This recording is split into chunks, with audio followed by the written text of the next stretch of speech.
ক্লাবে ফিরেই নেইমারের নাটক। যারা বলেছিল নেইমার ফুরিয়ে গেছে, নেইমার শেষ, তাদের জন্য এক বালতির সমবেদনা। ঠিক 20 দিন পর আবারও ম্যাচের শেষ মুহূর্তে পেনাল্টি থেকে গোল করলেন নেইমার। জুলাইয়ের শুরুর দিকে নরওয়ের বিপক্ষে তার গোলটি বিশ্বকাপের শেষ 16 থেকে ব্রাজিলের বিদায় ঠেকাতে পারেনি। তবে গতকাল রাতে সান্তোসের হয়ে শাপোকোয়েন্সের বিপক্ষে বিব্রতকর হার এড়িয়েছেন তিনি। ভিলা বেলমিরো স্টেডিয়ামে নেইমার অবশ্য একটি নয়, 2টি গোল করেছেন। তার জোড়া গোলে ব্রাজিলিয়ান চ্যাম্পিয়নশিপের পয়েন্ট টেবিলের তলানিতে থাকা শাপোকোয়েন্সের সঙ্গে 2-2 গোলে ড্র করেছে সান্তোস।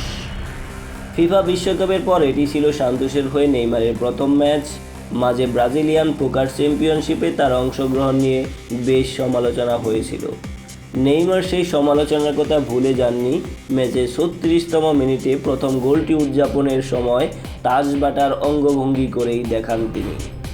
পেনাল্টি বক্সের ভিতরে এক সতীর্থের সঙ্গে 1-2 পাসে বল দেওয়া নেওয়া করে কোনাকুনি শটে বল জালে জড়ান তিনি।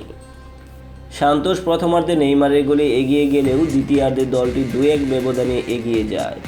এর মধ্যেই 62তম মিনিটের গোলটি ছিল সান্তোসের আত্মঘাতী। এর কিছুক্ষণ পর শাপোকোয়েন্সের এক খেলোয়াড় ফাউল করলে নেইমার উঠে গিয়ে পেছন থেকে তাকে ধাক্কা দেয়।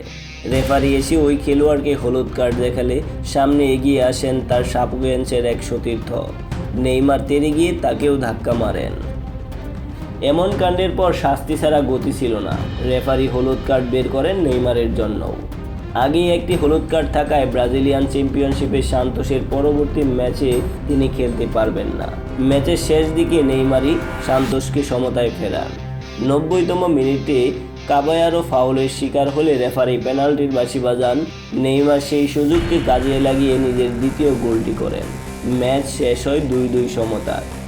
এই ড্রয়ের ফলে সান্তোস 22 পয়েন্ট নিয়ে টেবিলে 14তম স্থানে উঠে এসেছে, যা এখনও অবনমন অঞ্চলের কাছাকাছি। অন্যদিকে মাত্র 10 পয়েন্ট নিয়ে 20তম স্থানে থাকা শাপোকোয়েন্সের দ্বিতীয় বিভাগে নেমে যাওয়ার আশঙ্কা আরও বেড়ে গিয়েছে। যাই হোক, আপনার কাছে কি মনে হয় আজকে নেইমারের পারফরমেন্স কেমন ছিল? আপনি কি নেইমারের আজকের পারফরমেন্সের উপরে খুশি? কমেন্টে জানাতে পারেন।